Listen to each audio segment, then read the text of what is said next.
Ito Jill TV na 48 inch. Ang problema ng unit natin ay nagpa-power naman siya, walang display. Ito yung kanyang mainboard. Ito naman yung kanyang T-con. So ito naka-standby power siya. Power on natin. Yan, nag-power on siya. Check natin yung display. Ayan, di ba blanco lang siya. Wala siyang display. Pero pag tumatagal to, nagkakaroon siya ng vertical bar lines. Yan ah. Tingnan.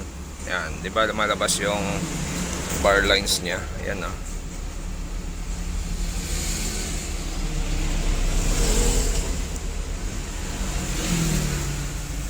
Yan. Pag ganyan, pwedeng nasa T-con issue lang yan. So gagawin natin, check lang natin yung supply sa ating T-con. Titingnan natin kung kompleto lahat supply ng T-con natin. Yung kanyang DC to DC.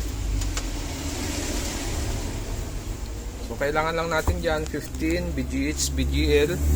So kung kumpleto yung tatlo na yon, ibig sabihin nagdi-distribute na yung supply na yon sa ating panel. Pero kung may missing na supply dyan, maaari yan yung pinaka problema nya.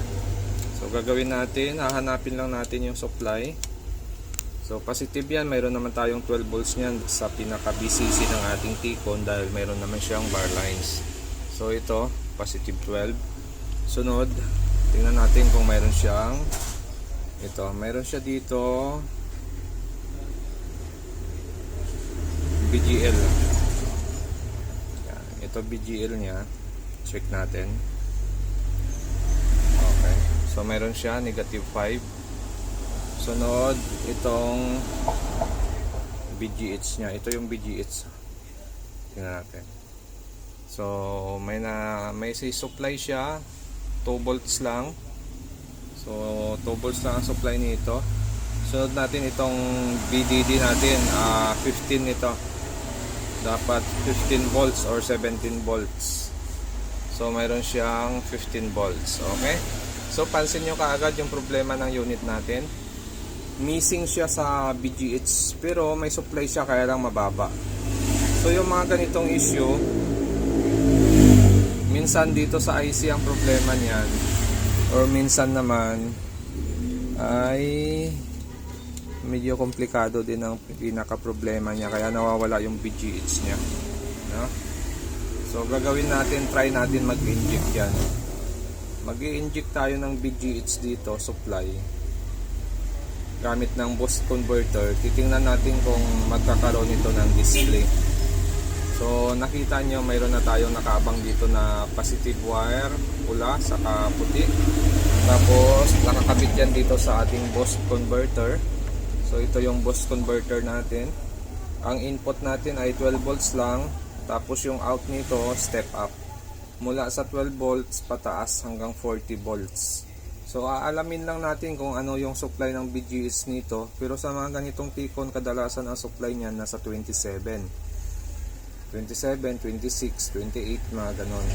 So mag-i-inject tayo dito ng 28 volts or 27 volts. So ito, na-tap na natin yung wire na yan dito sa ating circuit ng BGH nya. So dito na lang sa taas. Bali ito yung BGH natin. So tingnan natin kung hindi magpo-protect yung kanyang BGH pag nilagyan natin. Okay, nag-power on na siya. So check natin kung may supply na yung BGH natin. Kung may supply na ito at hindi nagsha-shutdown. Yan, mayroon na siyang 27. Yan, 27 volts. Tapos, tingnan natin kung mayroon siyang display.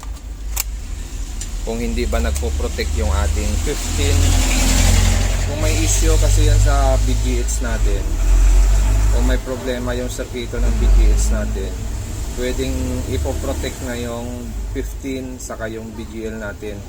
Kasi nag-inject tayo ng 27. Pero kung wala namang problema yan, pwedeng lahat ng supply ay kompleto at magkakaroon na ito ng display. So tingnan natin yung display. Kung mayroon siyang display. Okay. So mayroon yun o. Diba? Hindi siya nag-protect. So missing lang ang BGH dito. Nagkaroon na siya ng display. So So problema ng unit natin ay missing BGH. At kung bago lang kayo sa aking channel, huwag kalimutan mag-subscribe. So ito nabibili online, marami yan sa online. Boost converter, pataas ang supply. Back converter naman, pababa yung supply, yung out niya.